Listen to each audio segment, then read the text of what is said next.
Hey everyone, recently we built the Lego Speed Champions Fast and Furious Dodge, which was a pretty cool build, and it's one of the more recent ones for 2022, along with the James Bond car, which have a movie tie-in.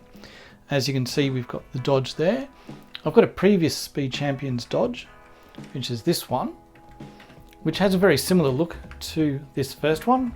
Same kind of front, same kind of engine. This one isn't branded as Fast and Furious. It's kind of like a almost but not quite.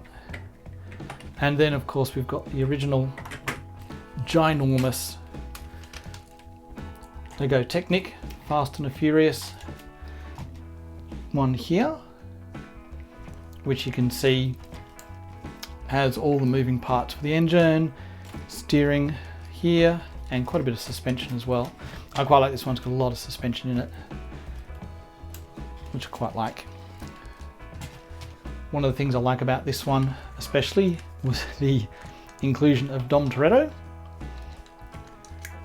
as the minifigure, of course, because that is #1. I'm sure he can say it better.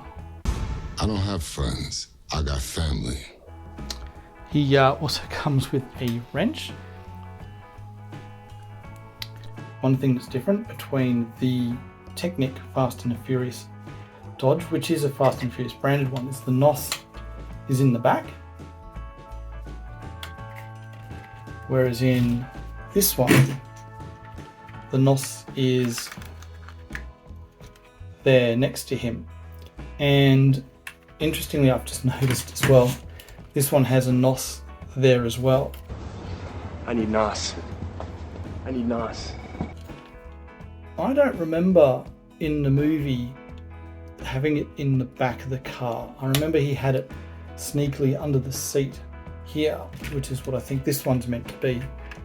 Although obviously there's no seat cover there. But yeah, I would have to go back to the movies and actually check.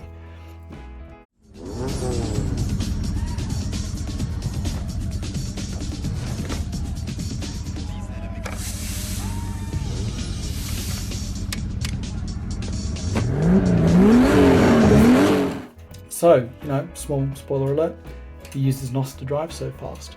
Meanwhile, some of the things to note about the older Dodge was it was a 6 across build, whereas this one's the newer build, which makes it 8 across. 6, 7, 8.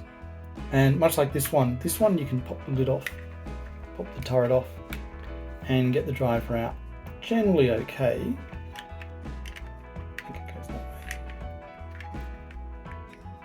That is an exercise to do later. But with this one, one of the comment about it was to remove Dom, you had to take the windscreen off, and then you can pull him out. It's all about family. Never gets tired. And so it also, and this is something I've noticed in a lot of the newer ones as well, the steering wheel is always a little bit off center. I don't know why they do that.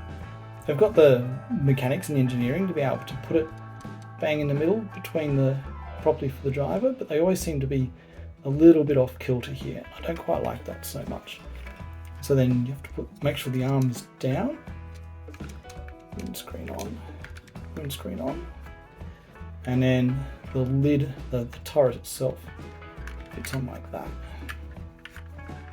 So yeah, it's a little bit harder, but it also fits quite well. There's quite a bit of space because he doesn't have a helmet on or hair, because you know he doesn't have hair and he never wears a helmet or sleeves apparently. So yeah, that's one of the main differences. That's at least this one they're doing a lot better job at making them fit properly, because a lot of the older cars you had to take the helmet off in order to get them to actually fit, or the hair off sometimes to get them to fit properly under the turret. This is the turret. Cool. So it was a pretty fun build. Some really interesting parts in it.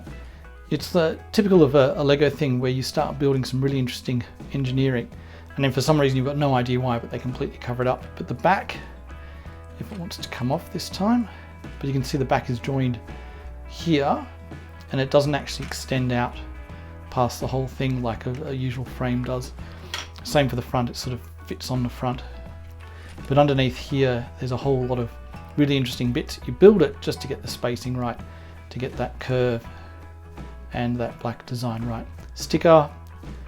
Handlebars. Handlebars are interesting, the way they put on. I think that's meant to be the mirror or something for the door, which obviously doesn't open. It's even got like little hinges for the door, and it's pretty good. I quite like it's got another sticker for the charger. Not a lot of stickers, which made me happy compared to some other ones. So that was the Fast and Furious Dodge.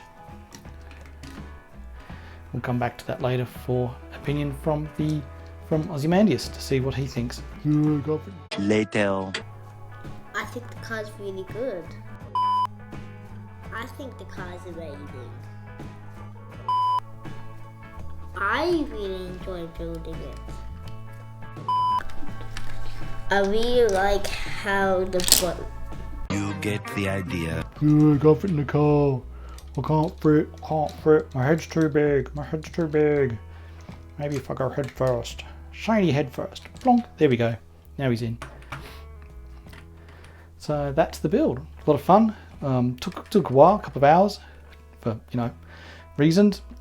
But overall, it's quite a faithful reproduction, I think, for the scale that it is. Cool. There we go. Don't forget to like and subscribe here and see our latest video here. Thanks for watching.